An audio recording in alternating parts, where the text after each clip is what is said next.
Shalom again. So I got cut off with the other story and I had other things to do. So I just went on and did them and said I'd make my video later on. So here we go. So like I said, my friend was trying to keep my baby at her house and her mom was like, "Nope, go take Carla her baby back." So my room where I lived was on the second floor, with actually third floor. So I thought, well, maybe I can hide him upstairs. They're not going to hear him again. When you're young and the way you think, duh, it's a baby crying, they're going to hear it.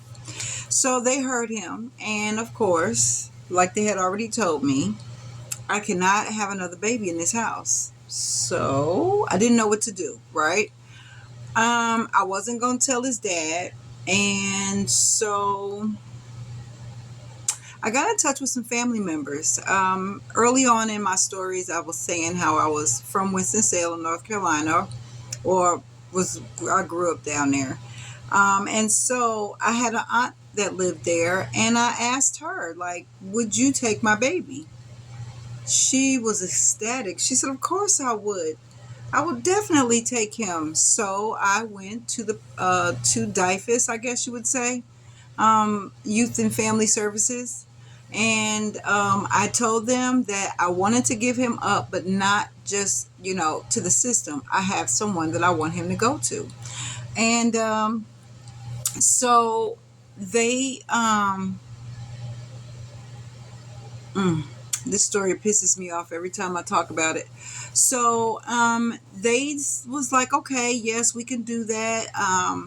I kept him. Now, where I was staying, they were upset with me because I had another baby there. Well, you're going to have to be as mad as you want because I'm not going to give him up until I know that he's going to my aunt. Okay? And my aunt was my dad's sister. So they got in touch with her.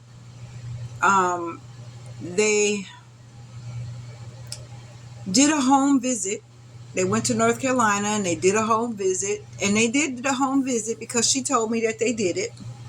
So it was probably, I want to say, like October. He was born in July. He stayed with my friend for maybe a month. So it was about October. And they took him and I had to sign some paperwork on my end, of course. And they said I had to give up my rights so that she would be able to get food stamps and welfare and things like that for him. So I'm like, okay, I'm young. I don't know. I have no idea what they're talking about, but it sounds good to me. So, okay. So I do that. They take him. And so, from my understanding, he's on his way immediately. So I didn't want to bother my auntie right off the bat. I trusted that he was going to go since we done did the home visit and they did all these things. They had her fill out paperwork and, you know, she was already in the process of going to, get food stamps and all the things. So everything seemed perfect.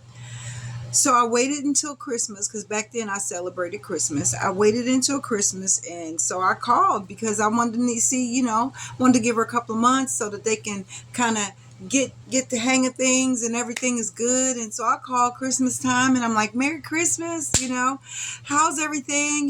She said everything's fine. And I was like, "So how's Taekwon?" And she was like, "What do you mean?"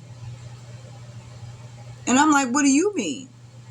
He's not with you?" And she said, "No, he never came. I thought you changed your mind."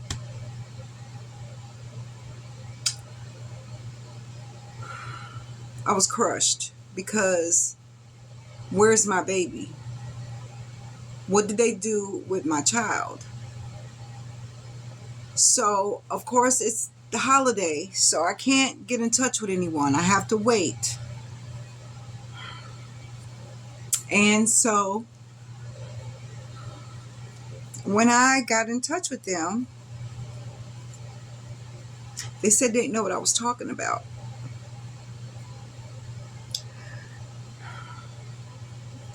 They told me So I had the lady's card and all of these things. Well, we don't have anybody work here by that name. I called the police. Now I had my paperwork. I had everything that I had.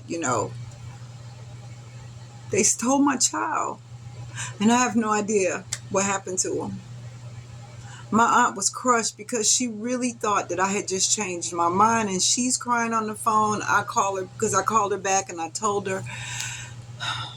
She got in touch with the people that got in touch with her, and next thing I know, their office where I did all of this transaction, it closes.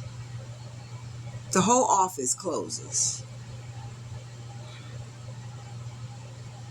I was crushed because I gave my child away to someone, and I have no idea where my child is. I pray about him.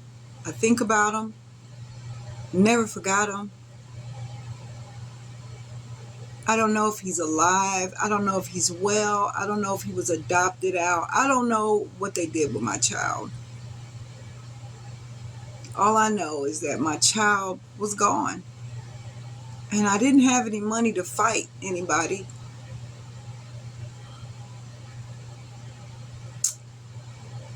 Mm.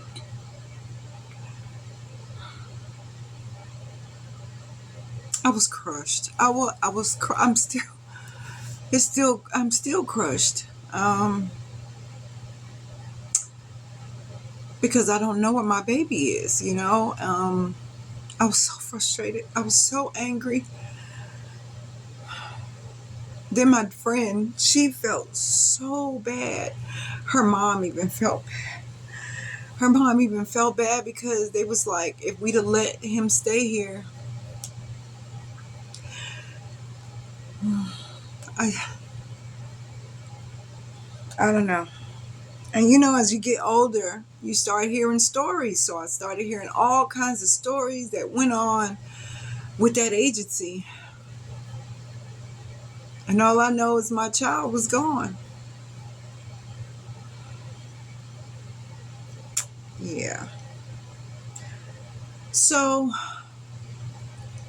needless to say, my son was taken. He was stolen. And I couldn't do anything about it. I was angry. I was so angry.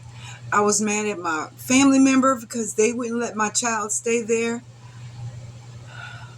I wasn't mad at Vicky because that wasn't her house. She had to go by her mother's rules. But I was really angry with my family member. My aunt kept calling and wanting to talk to me about it and trying to figure out what could we do. So I called my dad because I thought, maybe he would help me. He didn't. So, Taekwon Lamar Belton.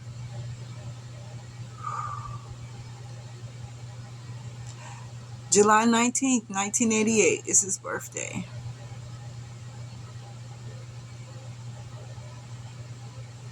It would be a blessing to see him again. One time I thought I found him on Facebook.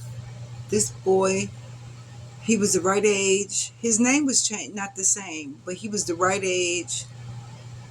He looked exactly like Ivory. That's his dad, the big time drug dealer from New Jersey. He looked just like him, and I reached out to him. I was afraid to at first. I just watched his stories for a while. And then I looked at other family members of his. I'm like, he don't look nothing like these people. Nothing. I was determined. I was determined to say something. I just didn't know how to say it. I didn't know what to say.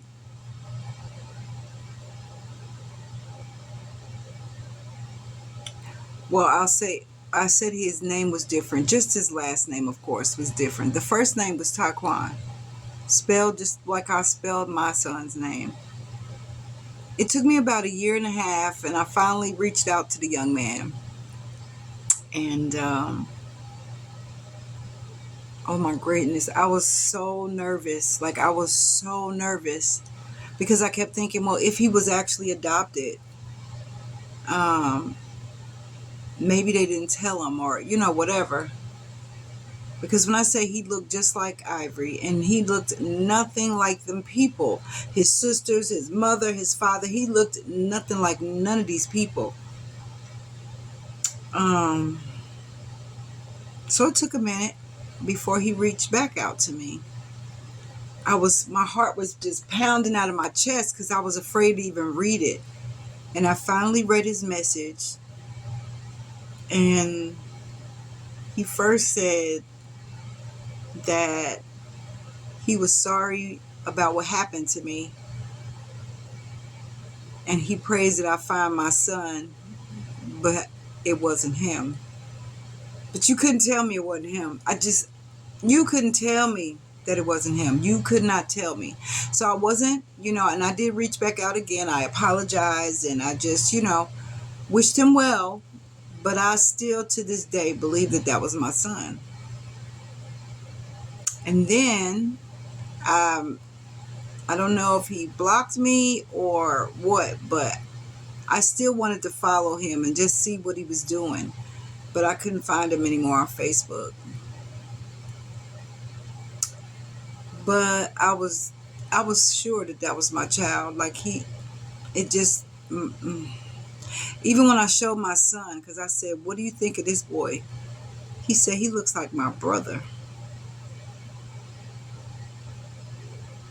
And I just bawled because I'm like, oh my goodness, did I really find him,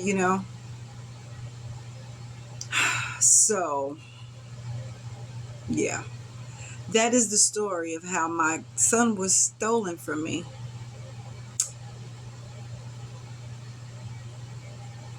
And I pray about it every day that one day he and I will get to see each other. That one day I'll be able to explain that I was not trying to get rid of him, that I was not, you know, throwing him away in any way, shape, form, or fashion. That was not it. Oh, I knew I couldn't take care of him myself, but I wanted him to be in the family so that I could keep up with him and he'd know who I am and know that we love him, and he could keep up with his brother and stuff like that. But they stole my baby and I couldn't do anything about it. Mm. Okay, so I'm going to get off because you have a great evening, you guys. Shalom.